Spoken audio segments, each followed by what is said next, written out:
And thank you everyone who's here. I was so looking forward to meeting in person back in the good old days. And I'm sorry that couldn't happen, but I really appreciate Jessica's tenacity in making sure that we did get to meet virtually. So I'm very excited. So I'm happy to read from Kitchen Yarns. And, you know, I thought about what was the best thing to read. And as you know, if you've read the book, there are some joyous essays and some sad ones and some hopeful ones and some that cover probably all of those emotions. But because you're in Massachusetts, I decided to read Confessions of a Marcia Jordan Girl about the Jordan Marsh blueberry muffins. And so, as you know, the book is structured very loosely chronologically. And that's because many of the essays sort of overlap with time. And so I had to really work hard to make it seem or give the illusion of chronology. So this one comes kind of early in the book. And I don't think I need to say more, except every time I read this, and I do have some blueberries in my fridge, I immediately want to make the blueberry muffins. So let me read it. And if you remember Jordan Marsh, I hope this brings back some warm memories for all of you. When blueberries are in season and I am feeling nostalgic for my younger days, I dig out a purple stained recipe from my recipe box and begin to bake blueberry muffins. Although the ingredients do not seem magical, combined in a certain way with enough blueberries to turn the batter a pale purple and topped with a heavy sprinkling of sugar, these muffins transport me back in time. As they bake, if I close my eyes, I can go back to when I was Anne Marie, not Anne. I can picture a happy half dozen muffins snuggled into a white bakery box, the lid open, and me trying to choose the blueberriest one of them all. It is a long ago Sunday afternoon, and our house is filled with relatives, some who show up every Sunday, and some who drift in and out over the years. My Italian grandmother, Mama Rose, is hoisting a pan of lasagna from the oven, trimming fennel to serve with a dish of oil for dipping, stirring a pot of red sauce, we called it gravy, and making coffee seemingly all at the same time, moving around our tiny kitchen as if she's in a well-choreographed ballet. That coffee was made right on the stove with eggshells added to the grounds to cut the bitterness. In the kitchen, the relatives ate Auntie Etta's small round cookies, fried and covered in honey, then topped with colored sprinkles, delicate butter cookies shaped like reeds and seashells, and her daffodil cake, an angel food cake with egg yolks stirred in at the right time to create the shape of daffodils in bloom when you cut it. The muffins came from the Jordan Marsh Bakery, all the way in Boston. I had never been to Boston, never been to Jordan Marsh. It loomed large and sparkling in my imagination. I imagined it looked like a palace, its floors filled with dazzling mirrors and fancy women spritzing perfume at customers as they passed. Oh, we had department stores in Rhode Island, sure, but none that produced muffins the size of tennis balls. The only competition for Jordan Marsh was its rival store, Filene's. My birthday, December 9th, came the day before my godmother's birthday. Auntie Ellen was a romantic heroine, tall and blonde, with her makeup always perfect and her hair always flipped just so. She had no children of her own, and this gave her an air of tragedy, but also added to her mystery. Auntie Ellen never had to run off to pick up anyone, never smelled of applesauce or baby like the other aunts, who were all mothers.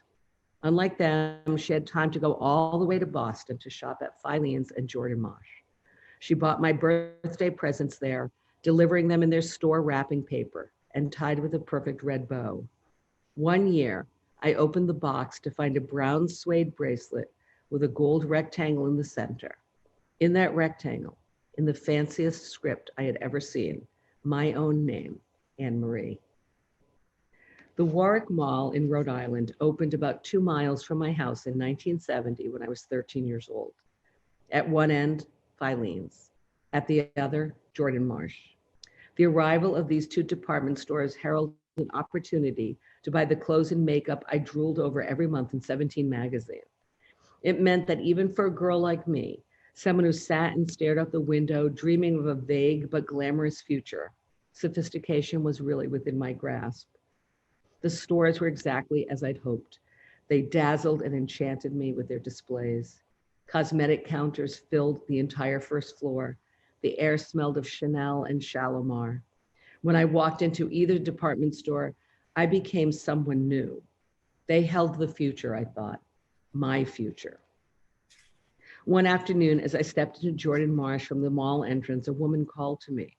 She had the best posture I'd ever seen, and she sat at a makeshift desk, her smile stretched brightly across her face. Have you ever considered modeling? She asked me. Yes, I said without hesitating. I had considered any occupation I thought would throw me headfirst into a glamorous life. Model, cruise ship hostess, airline stewardess. We're putting together a fashion board of 8 girls, she explained. Marcia Jordan girls, she added. Before she could continue, I was filling out the application. Do you know what you're going to wear on the first day of school? She asked me.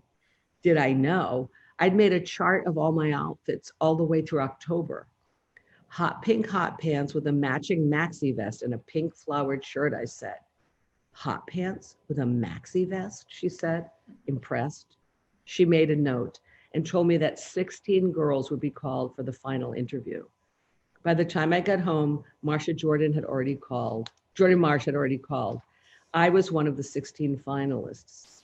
In an afternoon, I'd gone from a regular girl with oversized dreams to an almost Marcia Jordan girl. A week later, I was in the upper floor conference room of the store, eating brownie sundaes with executives and answering questions about everything from what makeup I liked, Bonnie Bell, to my favorite novel, Marjorie Morningstar. Every Jordan Marsh store in New England had Marcia Jordan girls, high school girls who were models in fashion shows and at mother-daughter teas, who did tests and surveys about fashions in the malls and in their schools, whose pictures hung on spinning cubes in the junior clothing department.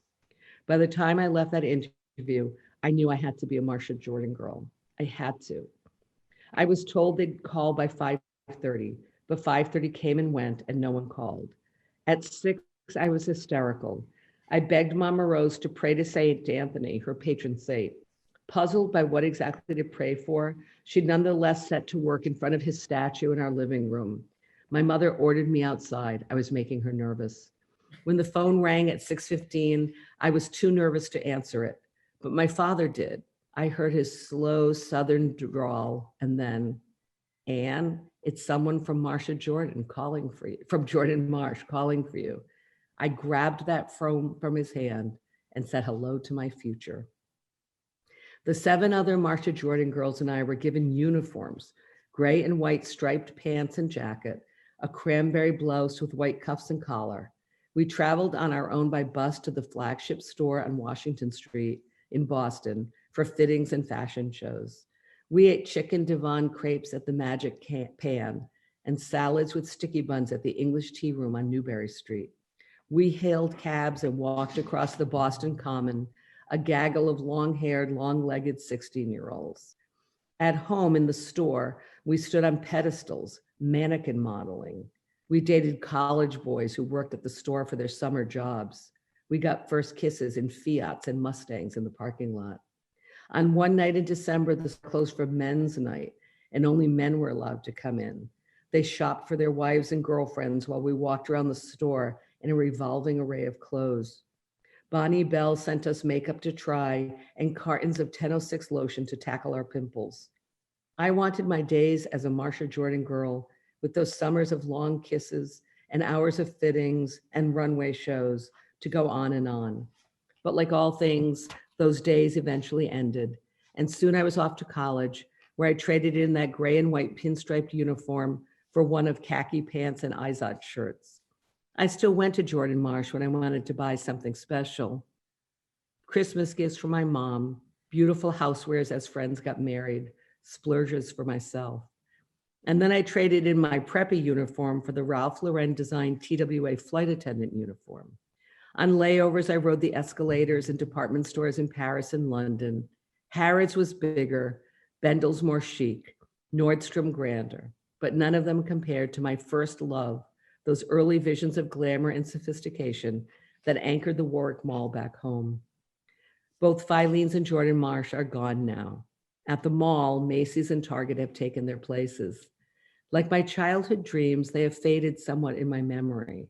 But when I bake those muffins from a recipe straight from the Jordan Marsh bakery, when I pull them from the oven, warm and sparkling with sugar, I can almost go back there. I close my eyes and take a bite, and a rush of images passes through me. My mother testing a new shade of red lipstick, my friends and me buying 45s of Three Dog Night and Simon and Garfunkel in the Jordan Marsh record department. I am giggling with my friend Beth. I am opening a slender box and finding a brown suede bracelet with my name engraved on a gold plate. Anne Marie. The muffins are sweet. Their taste lingers for a long moment before it is gone.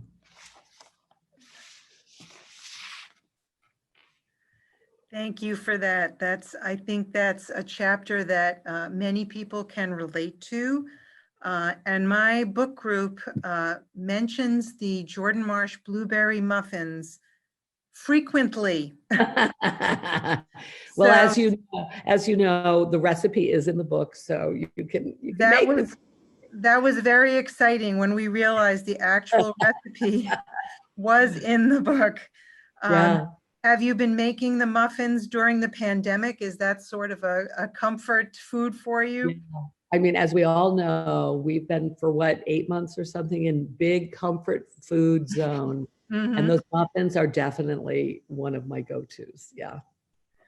Do you have any new favorite comfort foods that you've tried during the pandemic or? Well, that's interesting. I think we've really relied on the ones that are surefire.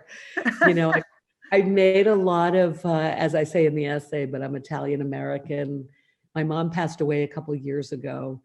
And so it's the first time after she died was the first time that I had to make the meatballs and the spaghetti sauce.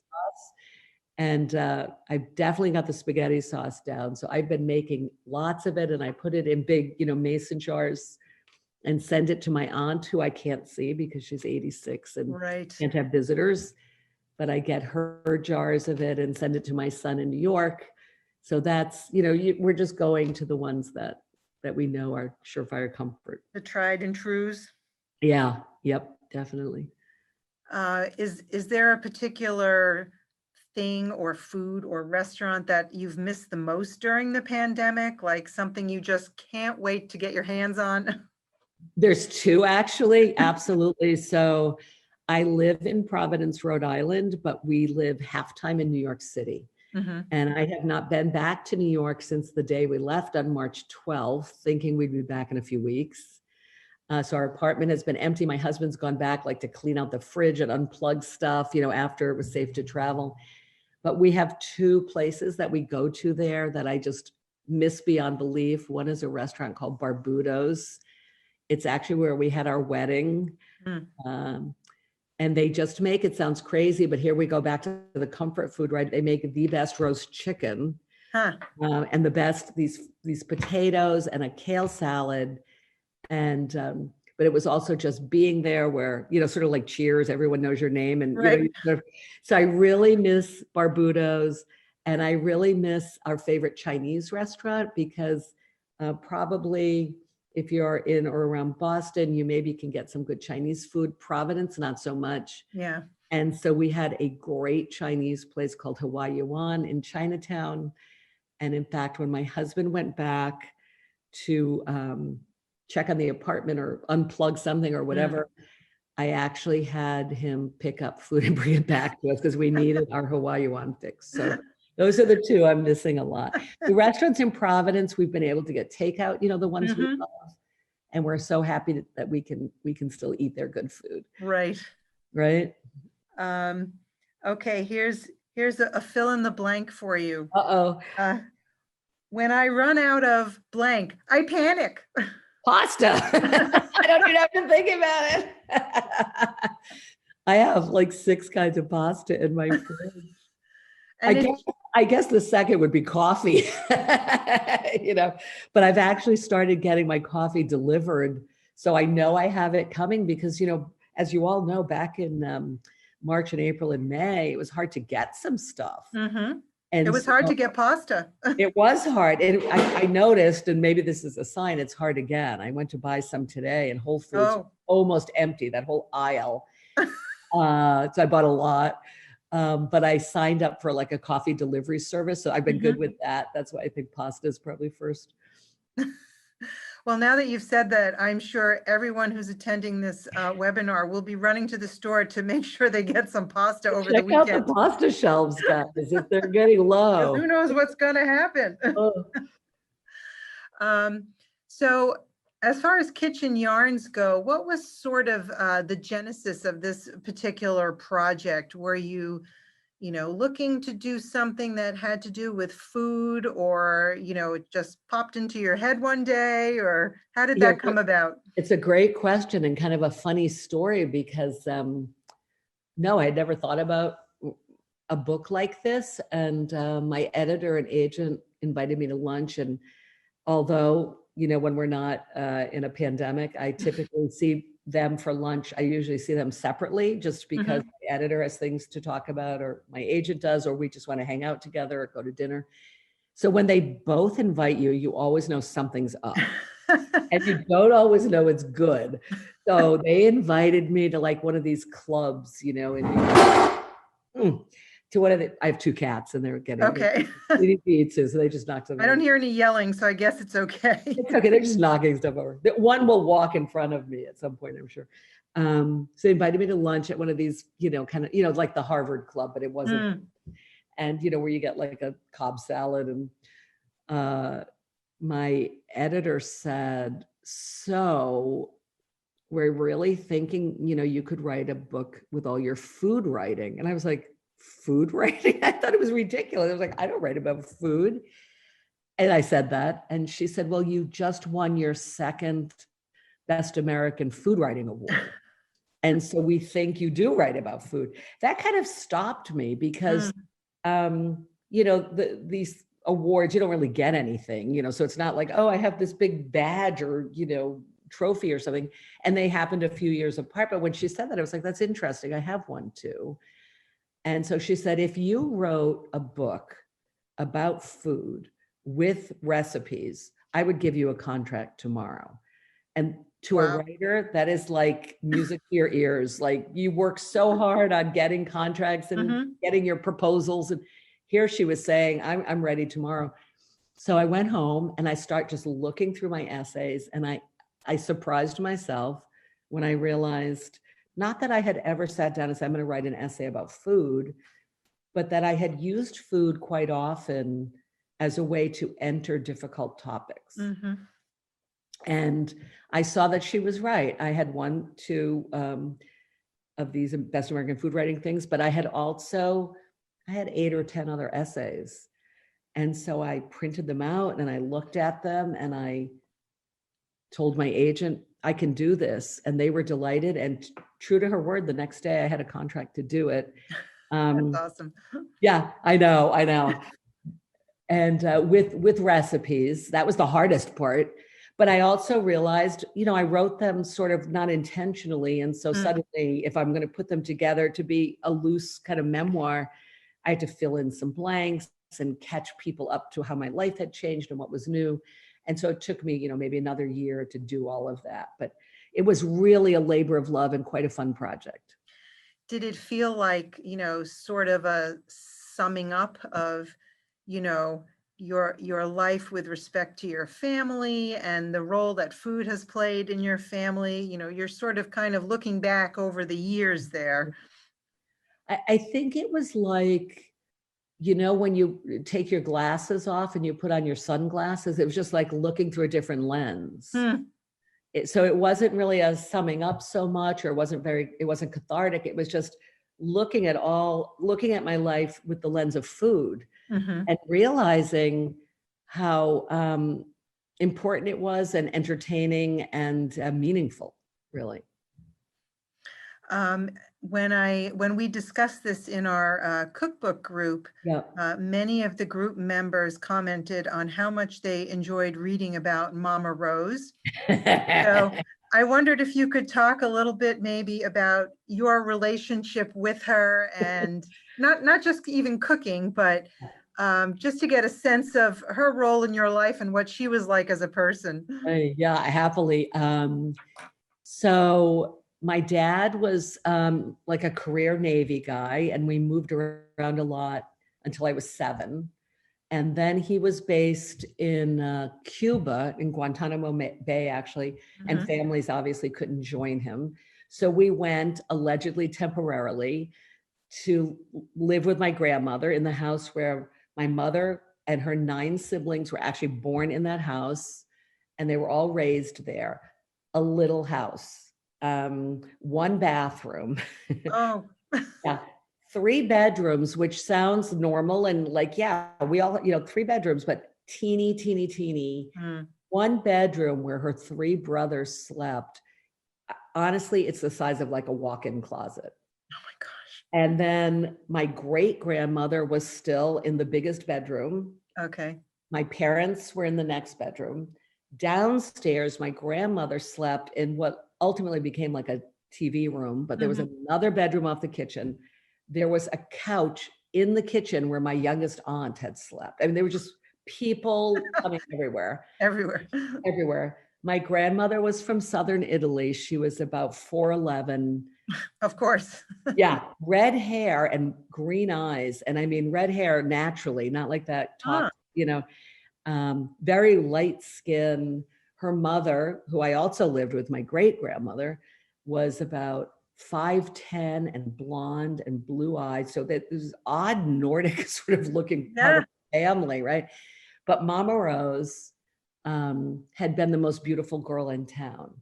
And when she was 16, she was in an arranged marriage with a man who was 17 years older. And she didn't want that marriage. And I think from the day she was 16 until the day she died, she was pretty miserable. She was crabby as can be. She was not like, look up the word Italian grandmother and you get, in the dictionary. No, she was the opposite. She was always cranky. She didn't want people to bother her. She never taught anyone how to make all of her delicious food. And we had kind of, acrimonious is too strong, but I would bug her because I loved stories even as a kid. So I would always be like, why'd you get married so young? Why'd you have 10 kids? What do you think about this? What do you think? And she would just be like, you're giving me a headache, and she had she spoke in broken English. She had been born in Italy. She was a presence. Her children, all 10 of them, adored her. And so our house had all of them all the time for meals. It was like living in an opera, and boy, do I miss it. Yeah, as much as I would go up to my room and like put a pillow on my head, just to be quiet, I'd give anything for one of those Sundays. Yeah, I think that's often the case with Yeah. situations like that. You love them and sometimes detest them in equal measure. Totally. You said that beautifully. That's exactly it. Yeah. So the essay that you read about the blueberry muffins, one of the questions that appeared in the chat was from a listener who wanted to know how on earth you were able to get away with wearing hot pink hot pants to school. Good question. So when I was in 7th grade, the school board or whomever, I don't know, lifted the ban on just regular pants. So we could wear pants. Before that, we had to wear skirts or dresses. 7th through 9th grade, we had a hemline restriction. And so when we showed up for school, if the teacher thought our skirt was too short, we had to stand on a desk and they would pull out a measuring tape and we would be measured. You'd be sent home if it was X amount of inches above your knee. So that was 7th through 9th grade. Wait, is But this a public school? Public school. Yeah. Public school in Rhode Island.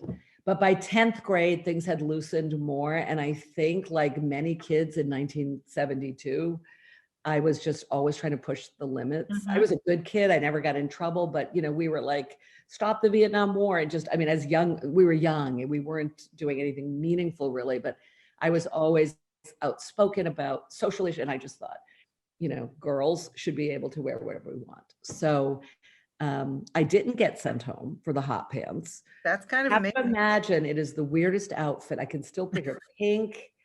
So the hot pants, and it's sort of like a stretchy material, like Yeah. I don't know what, but this vest that zipped from the waistline of the shorts came down to my mid calf. So I remember those. remember that, but so it was hot pants, but you were kind of covered up, Right. you know? Right. Yeah. Yeah, I do remember that the super long vest, and it was always like flapping all over the place. Totally. Yeah. Yeah. What shoes do you wear? I remember going, what do I wear with it? It was a funny, weird outfit, but so many things were then. So Wait, what shoes did you wear with that outfit? I don't remember. I wish I could. I remember that the blouse was, we used to call it like pucker, like it was like puckered. Oh, yes. Yes. There was a name for it that I'm not remembering, but it had like a kind of a big collar, and it was like pink and orange and maybe blue. Oh my gosh. I wish I had a picture. Horrible. That was my next question, if you had a picture of it. Not of that. I wish I did. I also have a question about one of the recipes. In one of the essays, you talk about Indiana fried chicken, Mhm. and you talk about using lots of salt and pepper. Could you give everybody an idea? Like lots could mean a lot of things. I actually wish my husband was here because he stepped outside so that I could have privacy doing this. But okay, so let me just give you a little background. Indiana fried chicken is actually kind of famous, though most people don't know about it. So how can it be famous? But it is. There's even a fried chicken trail that you can do in southern Indiana. And so my husband is a writer as well, and he writes about cooking and food and chefs. And he always thought his fried chicken was the best. And so like it was, even if you follow Food 52 at all, his fried chicken was a genius recipe. And I ate it, and my mother ate it, and my daughter ate it, and we're like, it's not as good as Indian fried chicken. Yeah. So for Valentine's Day a year or two ago, maybe 2 years ago, I bought him a ticket to Greensburg, Indiana, where my dad was from. And we ate at 5 fried chicken places. Oh my My God. daughter and I took him. And one bite in, he was like, this is the best fried chicken I've ever had. So he wrote an article for the New York Times. So you guys can Google this. Okay. About Indiana fried chicken. His name is Michael Ruhlman, Ruhlman. But when he wrote that, Food and Wine magazine wrote to me and said, I want to hear your version of the fried chicken. Right. So I wrote about it for Food and Wine. They developed the recipe, and so there are measurements in there. No one ever measured in my family. This was one of the chores of this, but I am telling you, there is a lot of black pepper in this fried chicken. In some of the places, and I know you're saying, what's a lot? I don't know how much chicken we're talking about. If he comes back, I'll ask him how much. But in some of the places, the chicken actually, as crispy as it was, actually had like sort of a grayish tinge from the black pepper. So it's that much. That's a lot of black pepper. It's a little bit of a kick. But I have to tell you, someday we'll fly again, and you all fly to Cincinnati, rent a car, and drive 45 minutes to Greensburg, Indiana, and eat the best fried chicken of your life. Oh, that is southern Indiana then. Yeah, it sure is. Yeah. Okay. Well, thank you for that. I appreciate the reference.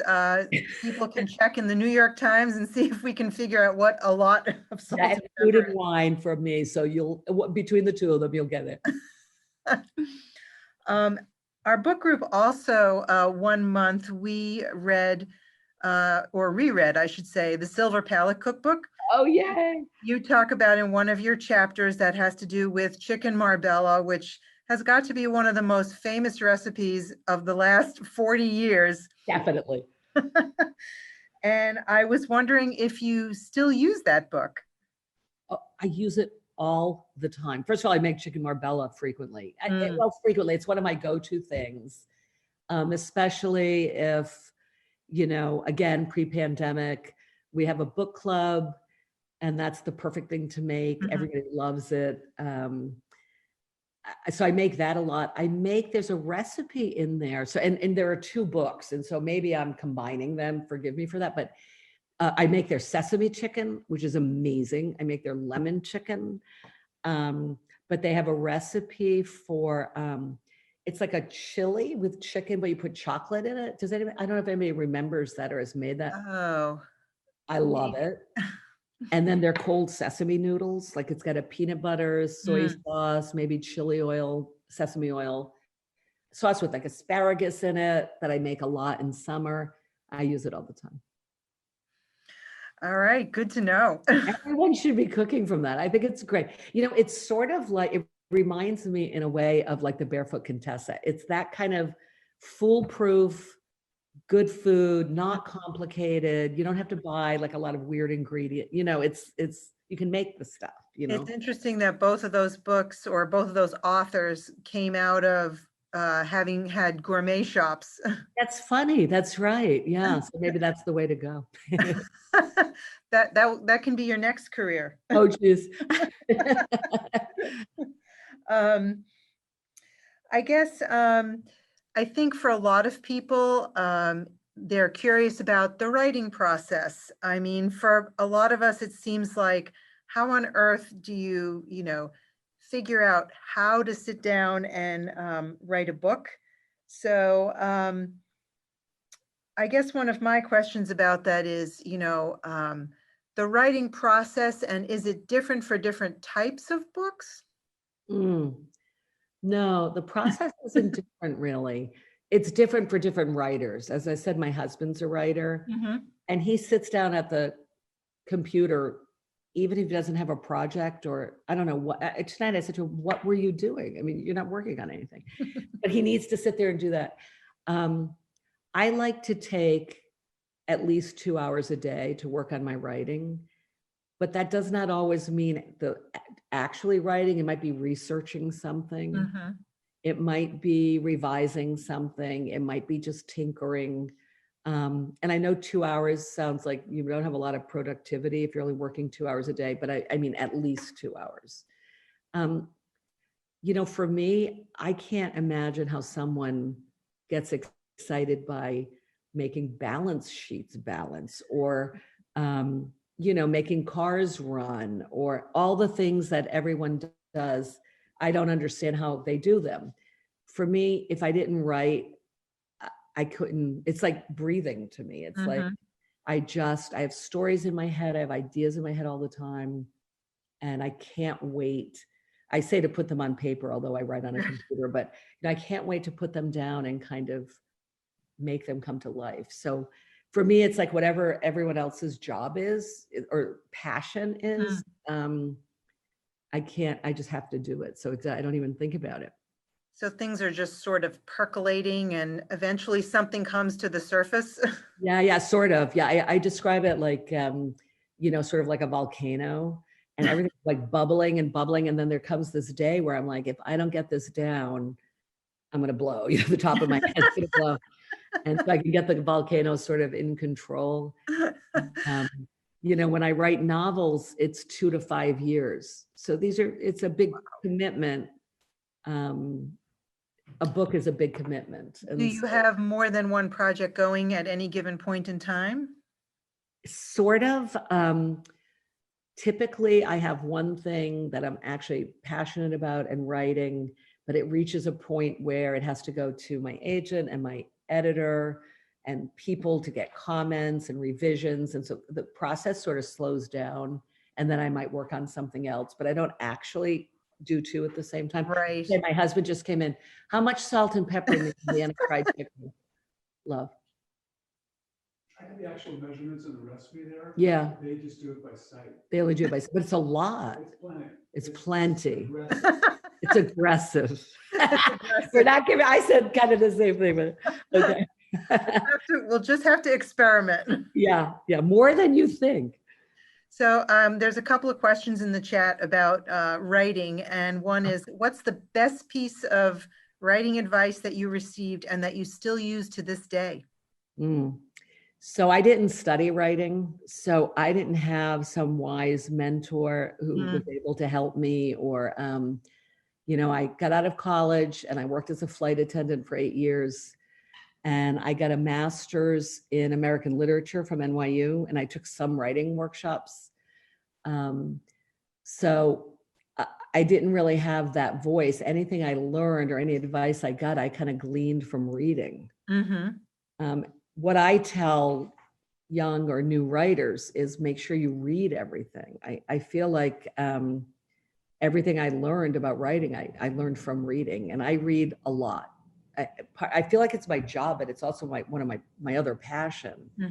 And so I can read a book and learn, in fact, I'll tell you just a quick story. When I was writing my first novel, Somewhere Off the Coast of Maine, I wrote it as short stories and was convinced by a writer and an agent and an editor to turn it into a novel. But I didn't know how to do that. I thought I can write 12 pages or 15, but I don't know about 250 or 300.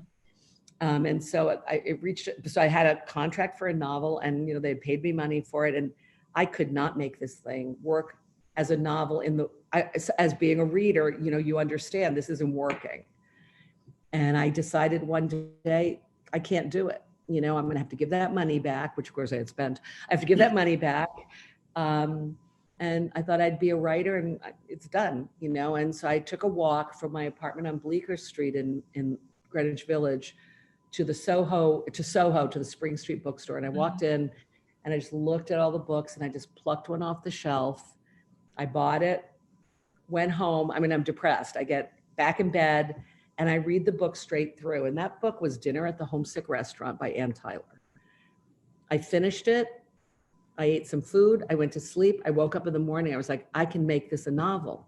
And I fixed it that day. I found out years later she had written that as connected short stories. So by reading, I understood something she had done mechanically that I can't tell you now, or I couldn't tell you then. It clicked. And so I think writers just need to read. That's how we learn how to do what we do. And someone else asks about different genres of writing, because you've obviously written in different genres. Yeah. And they're asking if the plots undergo different processes, which is sort of like, I guess, do you have to approach it in a different way if it's in a different genre? I say absolutely not. And I don't know, maybe I'm giving you bad advice. For me, I just want to tell a good story. So when I wrote my first YA novel, I didn't write it as a YA novel. I thought I had written an adult novella. It was shorter. And the protagonist was like a 14-year-old girl. But we all know we read like To Kill a Mockingbird as a little, you know, as a young girl. And I sent it to my agent, and she was so excited. She called me and she said, finally, you've written a YA book. You know, you have such a good voice for teen. I said, I have. So I wrote it exactly as I would have written any book. And now I've written several other young adult books or middle reader books and nonfiction. And your goal is just to tell a good story. Don't think about the audience so much. I think that, you know, when reading memoirs, a lot of people think, oh, you know, especially this type of memoir, because it seems like connected essays, people are like, oh, you know, that's a kind of writing that I think I could do, you know, because it's something short and you're talking about something that's extremely familiar. So I'm wondering if you could give our audience a few tips on memoir writing. Okay. So it's interesting. I work sometimes with private students, and I've been working with one for a few years, and she has quite a story to tell. And I had to write her a very hard note today, a very hard letter, because she's not being truthful about something. And I don't really know that, but I do know it because there's just a big hole in a part of it. And I said, if you don't talk about this, no one's going to buy it. And it's a good book and it's a good story. However, I said, I also understand that you may not want to expose yourself or your family. So I think the number one thing with memoir writing is you have to be honest. You have to remember that you never write for revenge, because as much as we love a revenge story, you know, we think we do, in memoir, we don't. We want redemption stories. We want to know that that person could stop drinking, that person could forgive her mother, that person could help her father when he was dying, even if he was a terrible father. That person could make up with the children she had, neglected. We want redemption stories in memoir. So you don't want revenge. You have to be honest, and always remember that nobody in fiction or memoir is completely villainous or completely heroic, especially the writer. And I think memoir also appeals because there's usually a lot of emotion involved in it. And one of the questions was, how is it that you get that emotion onto the page? I like what the writer Deborah Gwartney says. She's a memoirist. She said, when you're writing about something hot, write it cold. And by that, she means don't give into sentimentality. Don't tell the reader what to feel. Here she comes. I told her to be a cat soon. That's her.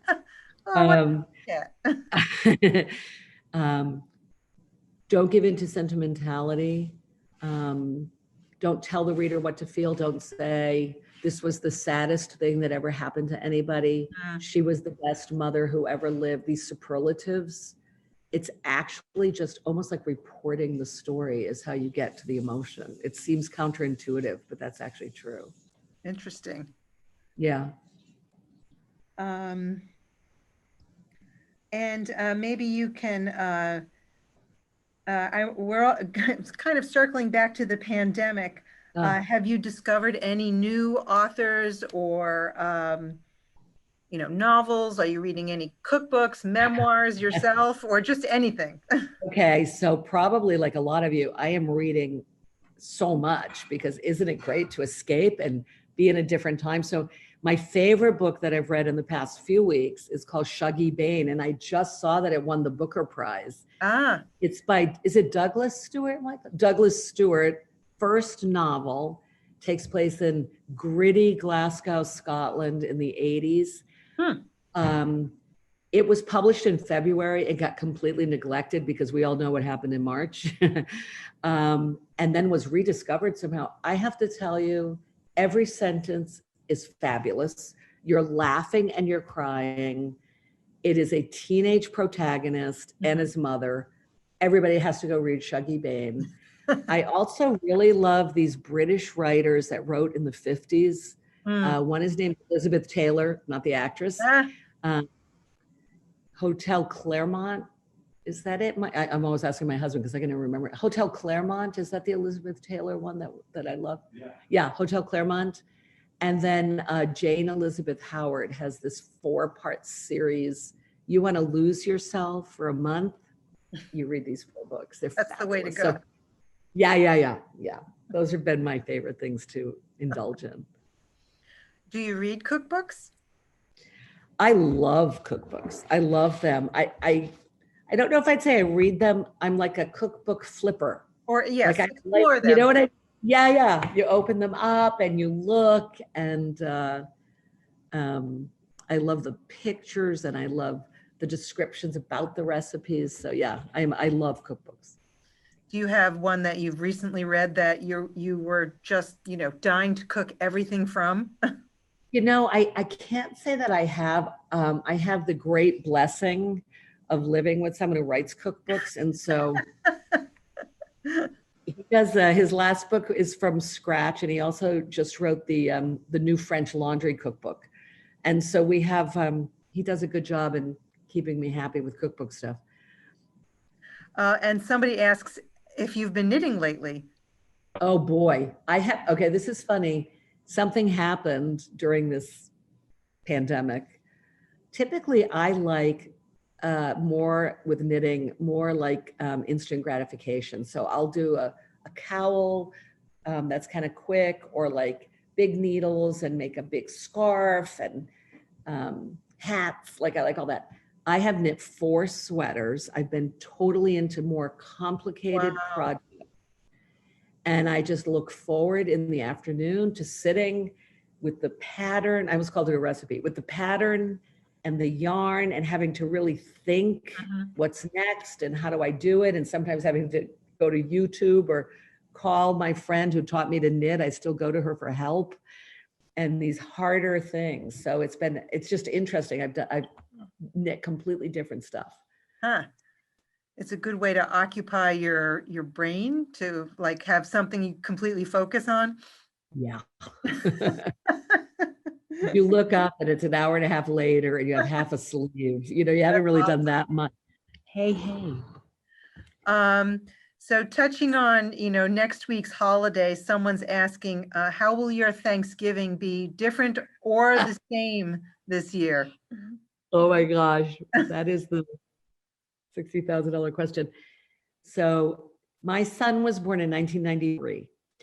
And the year he was born, I was living in a small 1.5 bedroom apartment with just the two of us. And my cousin, who was constantly over helping me with the baby, he was born in April. And our parents were doing Thanksgivings for the past few years, just, my immediate family, her immediate family. And the year before, her immediate family there were only 3 of them there. Her siblings were away and they had like a chicken. And so we said, this has got to stop.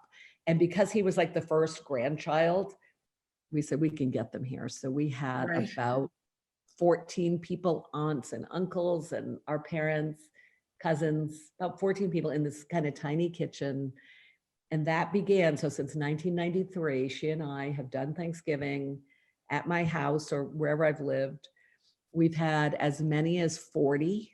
Wow. Typically have between 25 and 30. The night before, we have different people, as many as 30 or 40. So it's 2 days of like just, bacchanalia. And so this year there are 8 of us and we're doing it on my roof, no matter what the temperature is. I have like a roof patio. I live in a loft, like an old factory. And, socially distanced. We're still trying to figure out how to divvy up the food up there, and it'll probably be just a couple hours. So it's gonna be very different, but as different as it's gonna be, I am just so thankful that we have been safe this year, that my family's managed to stay safe, that those of us, very small group, can still be together. I don't want to be corny, but I think we have a heck of a lot to be thankful for still, as always. Will you cook anything different because of your numbers, or do you even do most of the traditional things? I would say this is funny. So we've been asking, the few people who are going to be there, what's the thing you absolutely, think of with Thanksgiving? We want to make sure everybody's happy. A must have. Yeah. And my daughter says, she's 16, she says, oh, the ham. And I was like, the ham? It's Thanksgiving. But because we have so many people the night before, we always have a ham. Right. And I put it out on Thanksgiving, but it's not what I actually think of with Thanksgiving. So I thought that was kind of funny. So I guess, I don't know if we're going to have the ham or not, but we're going very basic, just turkey, mashed potatoes, gravy. One cousin today called to say she wants to make these Brussels sprouts she makes, and we'll have stuffing or dressing. And my other cousin wants to make some kind of spicy mapley yam thing. I think you've probably heard the whole menu. It's going to be, little hors d'oeuvres so we can sit and have a cocktail at our separate tables, and it's going to be different. Do you have a killer turkey secret? I have to tell you that for many of these years, so how many, I said we started in 93. So for 26 years, we went through so many, we used to do themes, Mexican, Mediterranean, Southern, and we'd have all the side dishes match the theme. That went by the wayside about 10 years ago. But for many years, we brined our turkey according to the Alice Waters from Chez Pascal, her brine, which the New York Times ran. What did I say? Chez Pascal. I said Chez Panisse, thank you. Chez Panisse.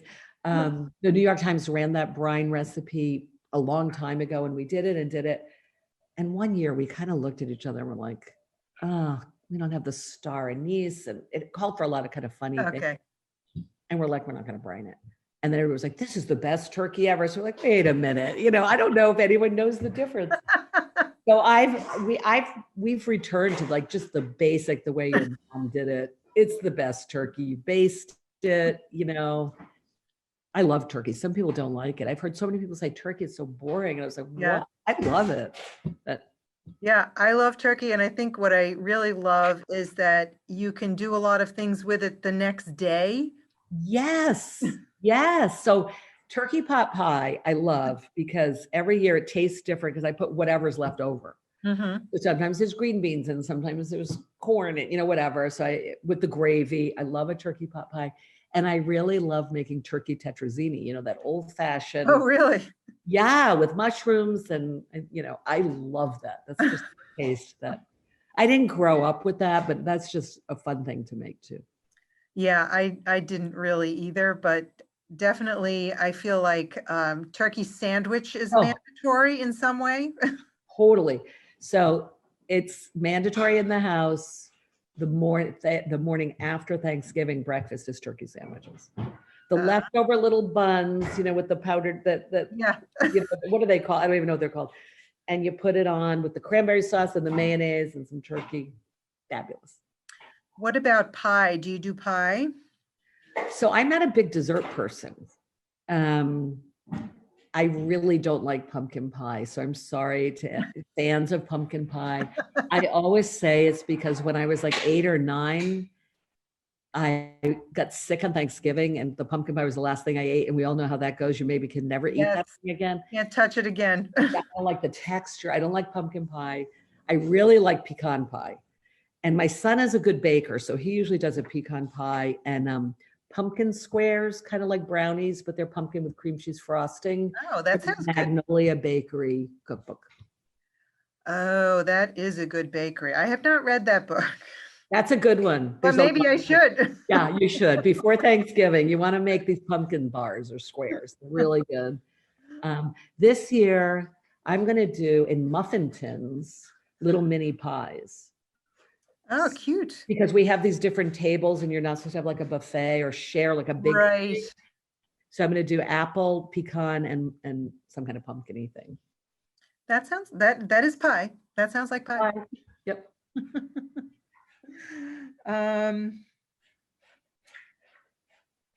I think we are about out of time. And I think I've gotten to most of the questions that are here. Jessica, would you like to help us wrap up a little bit?